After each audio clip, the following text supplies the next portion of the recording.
Tanyo orangnya kan hana dah fikir-fikir kan kau. Beda jamun dengan jino. Munya jamun lah kemaah mas sekalian.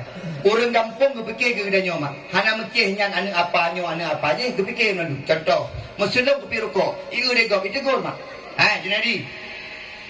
Apa ni rokok? Nak buka bayar tu. Jamun menan, jino dalam lagi. Piap-piap maju bahkan kurangnya cukup berapa ni pakai karena hana suatu gol. Nyan saboh kesalahan. Aceh ukur aku dekat ancur jo Aceh. Ane patih dekat urangnya mantang ke Aceh dah remaja-remaja kan liru. Hana suatu gol lir. Kun dia runtua. Yang penting anak lung baik menang. Masalah anak kau bahaya ju. Padahal yang tanggung jawab bersama. Perangkat kampung putar tanggung jawab. Ngin kena. Perangkat kampung anak-anak buat yang najak-jak pun datang.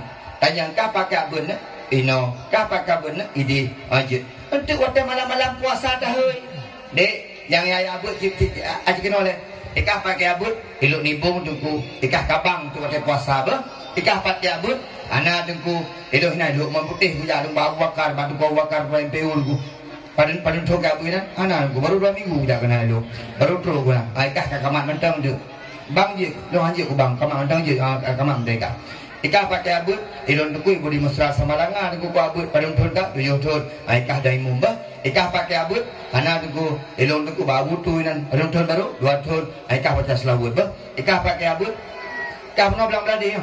Ikah belum beladi belang. Patah beladi bang, anak abut kau memang rogu. Baik powi. Ikah hante, pegak-pegak kuman iya benda.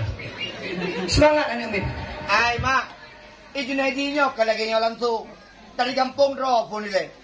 Kepatih-patih pagi si, wiu bang-bang pagi si, wiu kamat-kamat, dia dari mum tiga-tiga. Maka akhirnya dia menjadi besar. Pada mungkin iu ikut mana dari ukron. Ya, ladom na ni wa dia lagi.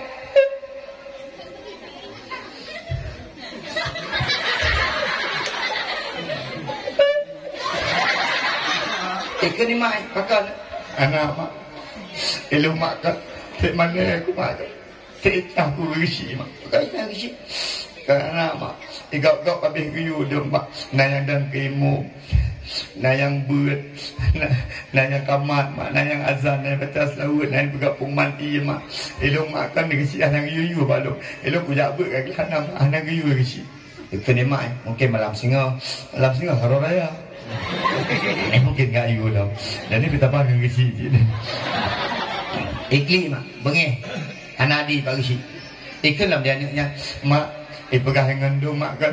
Elu anak yu-yu kerana mak janda. Apa pengalung janda mak?